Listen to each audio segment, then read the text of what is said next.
Okay, let's continue with the Newton's second law of motion. And let's consider a box being pushed by a force F on a frictionless surface.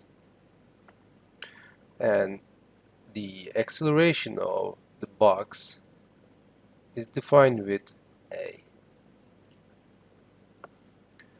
From experiments, we know that if we double the force F, then the acceleration will also be doubled.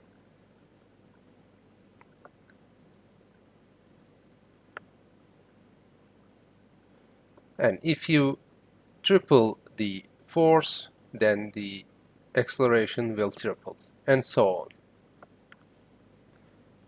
So from these experiments, we can say that the acceleration of an object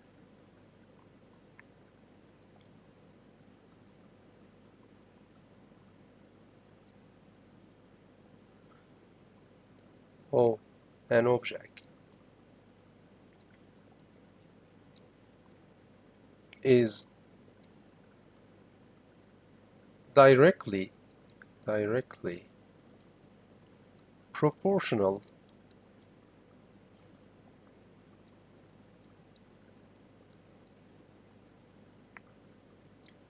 to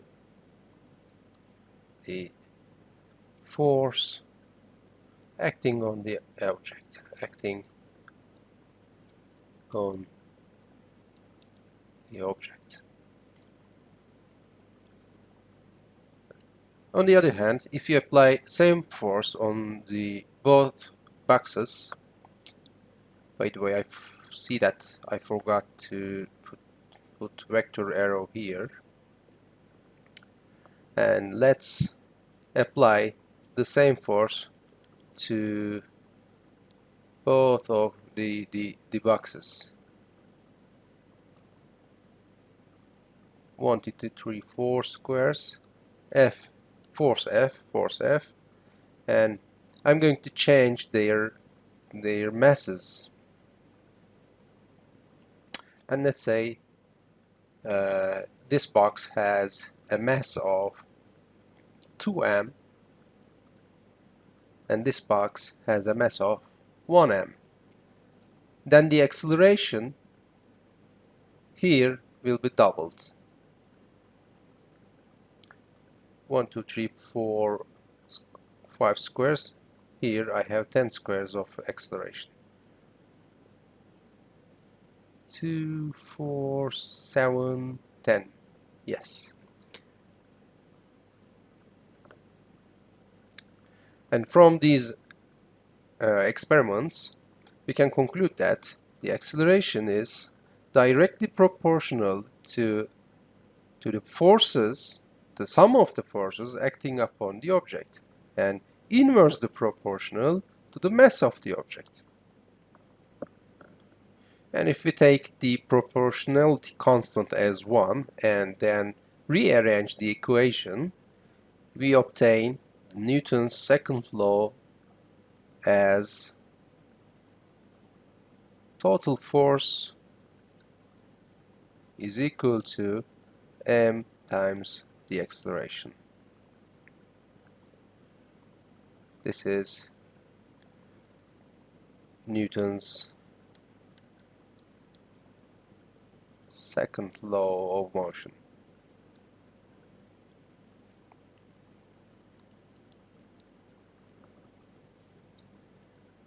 Let me convert this mathematical expression to a verbal one. When viewed from an inertial reference frame, the acceleration of an object is directly proportional to the net force acting on it and inversely proportional to its mass. Here I want you to pay attention to this term, net force term.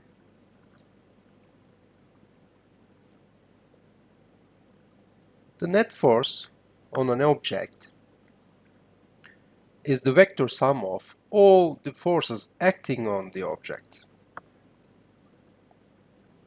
Therefore, there may be more than one forces acting on the object, but do not forget there is only one acceleration. And when working with the second law of motion, it would be wise to divide net force into its Cartesian components. The total force on the x-axis is equal to the mass of the object times the acceleration on the x-axis.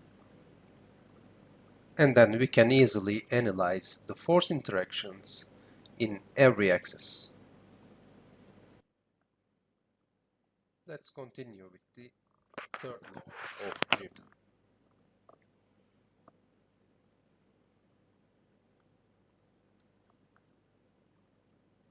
Let's take a look at the box example one more time. Again, on a surface. This time the surface has not to be a frictionless one.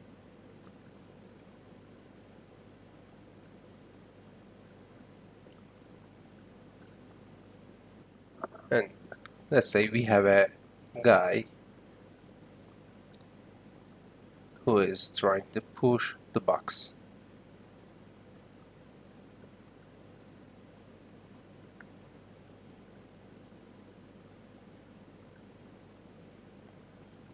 When he tries to push it,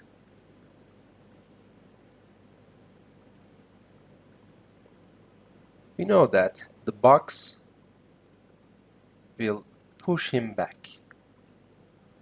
If the amount of force he applies to box is F, then the amount of force the box applies to him is also F. This important principle is known as Newton's third law of motion. And we can express this law mathematically like this. The force exerted from object 1 to 2 is equal to the force exerted by object 2 to 1. But we should put a little minus sign here, because the magnitudes are equal, but the direction is opposite. This is the mathematical expression of third law of Newton. And let me express this equation verbally.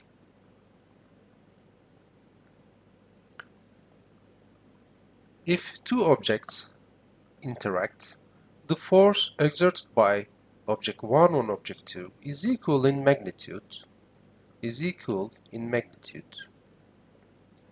and opposite in direction to the force exerted by object 2 on object 1.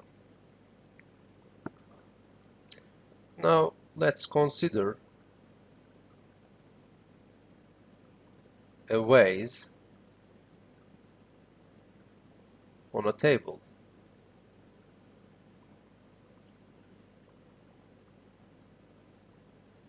Here are table, and here are vase.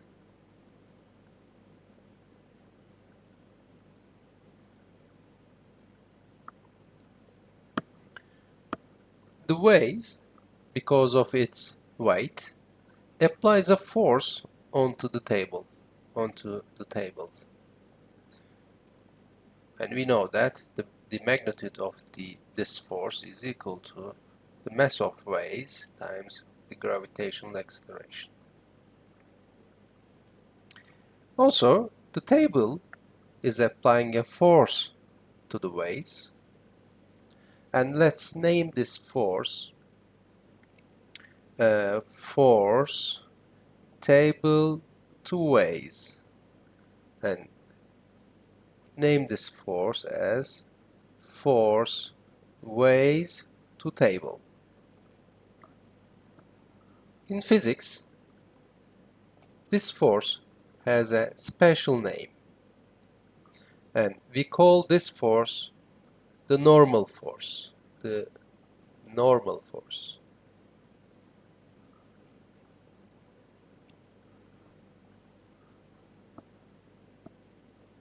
We can calculate the value of the normal force using the force balance equation in the vertical direction.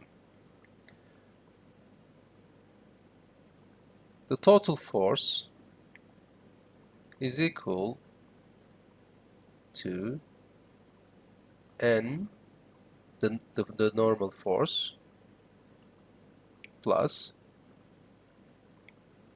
M times G. And let's use the unit vector notation to represent the force balance in the vertical axis. Since all the forces are on the vertical axis, we are going to use only the J component. The normal force is looking upward, and the weight of the ways is looking downward. This is why we have a y minus sign in front of the mg. And here we write 0 on the right hand side of the equation, since we know that the total force must be equal to m times a. And we know that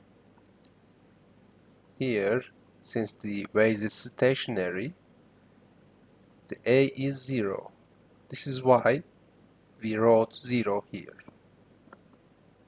And if we rearrange the equation, we will see that the normal force, the magnitude of the normal force, is equal to magnitude of the weight of the ways. Okay, that's all for this video. See you in the next one.